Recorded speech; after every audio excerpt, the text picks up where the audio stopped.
What's up, my brilliant sisters and brothers? It's Black Liz from Black Brilliance on the B side. You know, when I put these videos together, I put my heart and soul into it because I want you to know the truth, so I do as much research as I can. Now, here's something I want you to know. The Statue of Liberty was never meant to be about immigration. None whatsoever. Zero. Negative. But it does have something to do with black people. Check out this video and you'll learn. I know it's 10 minutes, but you need to know the true history behind the Statue of Liberty. It's a shame what white America did to make it about them when it was really about us. Let's get it. The Statue of Liberty is more American than apple pie. She represents the American dream, a beacon of freedom to immigrants who choose to leave their country for a better life. So much so, Emma Lazarus, a renowned poet in the 19th century, was commissioned to pen the poem that dons Lady Liberty to this day. On November 2nd, 1883, Emma wrote this poem called The New Colossus. I'm sure you recognize the most famous part of this historical poem. Quote, "Give me your tired, your poor, your huddled masses yearning to breathe free," unquote. Yes, this poem was obviously created to celebrate a newfound freedom. But whose freedom? Let's take a trip back to 1865. Where this man, Edouard de la Boulaye, who was a French political thinker, U.S. Constitution expert, an abolitionist, and the brainchild behind the Liberty Enlightening the World, which was the original name of the Statue of Liberty. La Boulaye proposed the idea of this great monument as a gift from France to the United States. La Boulaye thought America was a great example of democracy for France to model themselves after, since at this time France was a dictatorship led by Napoleon Bonaparte's nephew. La Boulaye decided to commission his friend, a mid-career French sculptor by the name of Frederic Auguste Bartholdi, to build this ginormous statue. Bartholdi, who was heavily influenced by Egyptian art at this point in his life, agreed. This statue was to be expensive to build. The problem is, America didn't want to foot the entire bill, and France didn't either. In fact, neither country's government chipped in a dime for the statue. It was one of the first examples of crowdfunding in American history. The people of France and America ultimately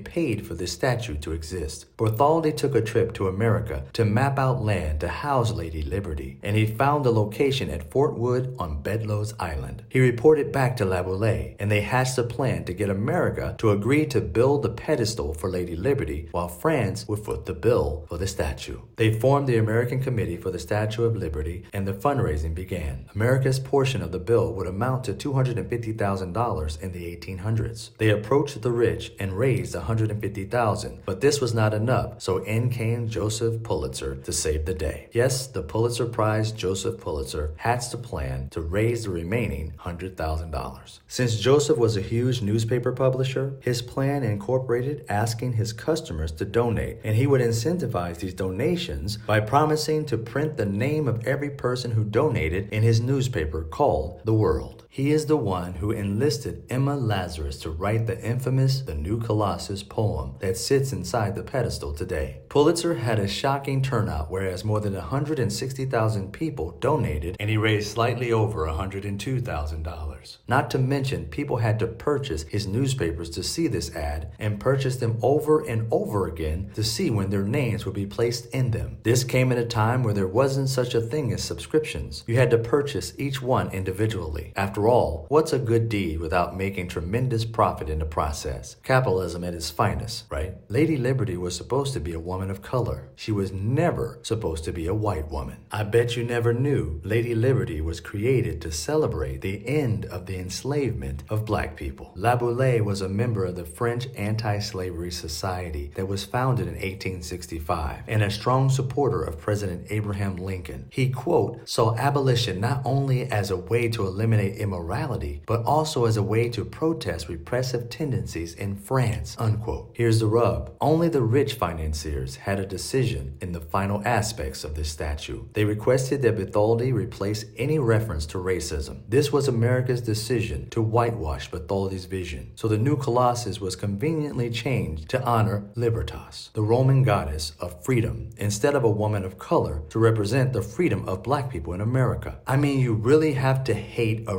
race to celebrate their victory by placing a white woman in the position to represent the end of their struggle from white people. Even the idea of her being presented as anything other than a black woman is highly disrespectful. The original was supposed to have broken shackles in one hand and a torch in the other. Ask yourself, why did white America decide to hide the chains of slavery? They were originally incorporated to symbolize the bondage of black human beings had ended, whereas freedom would always be the reminder. The fact is, they never wanted to be reminded of the evils that they had perpetuated for centuries. So the shackles were requested to be removed, and a tablet of 1776, America's independence from Great Britain, was put in their place. Little did they know, Bartholdi was adamant about keeping the broken shackles and decided to place them at her feet. You can't see them unless you take a helicopter ride over top the statue. This came at a time where America's Reconstruction era was starting to disappoint Laboulaye. America was appearing to no longer live up to its promise of freedom by creating laws that reinforced the ideology of slavery. Yet, Laboulaye and his cohorts continued on the mission to make this statue a reality for the sake of France becoming a democracy one day. The statue was finished and presented to the American minister to France, Levi Morton, in a ceremony in Paris on July 4th, 1884. In 1885, the completed statue, which was 151 feet and 1 inch high and weighing in at 225 tons, was disassembled and shipped to New York City. The statue was mounted on its pedestal, which was designed by American architect Richard Morris Hunt and dedicated by President Grover Cleveland on October 28, 1886. It is said there were fireworks, a military parade, and Bartholdi climbing to the top and pulling a French flag from his muse's face. The French sculptor Frederic Auguste Bartholdi, who created this ginormous statue, was reported to have said, "My dream has been realized." He would later pass away in 1904. Edouard de Laboulaye, who was the mastermind behind this entire thing, never had a chance to see his vision come to fruition because he died in France in 1883. And to top it off, he never once stepped foot in America, the country he admired so much from afar. Joseph Pulitzer, who attended the unveiling in 1886, would later die in 1911. Emma Lazarus never saw her poem placed inside the pedestal of Lady Liberty in 1903 because she died on November 19, 1887. In fact, historians say she never saw Lady Liberty in person. I know many of you want to know, what did black people at the time think about the Statue of Liberty at this point? According to Edward Berenson, the author of Statue of Liberty, a transatlantic story published in 2012, he quotes an 1886 article in the black newspaper, the Cleveland Gazette, and I quote, "Shove the Bartholdi statue, torch and all, into the ocean until the liberty of this country is such as to make it possible for an industrious and inoffensive colored man in the South to earn a respectable living for himself and family. The idea of the liberty of this country enlightening the world or even Patagonia is ridiculous in the extreme," unquote.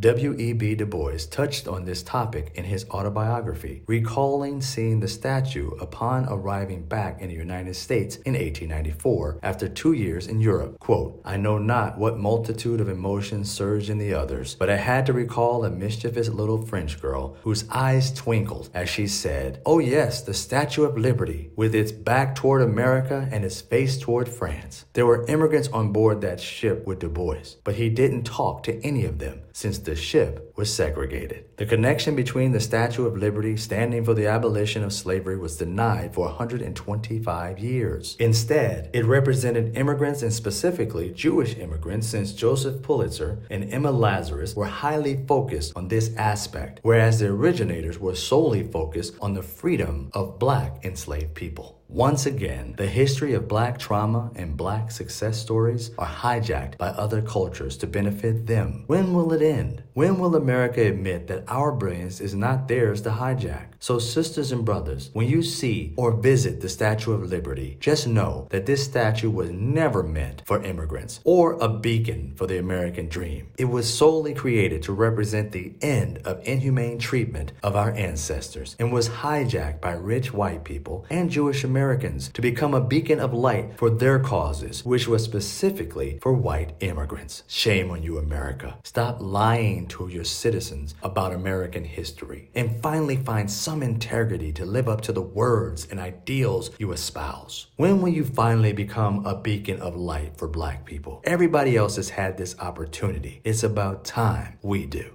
America, do better.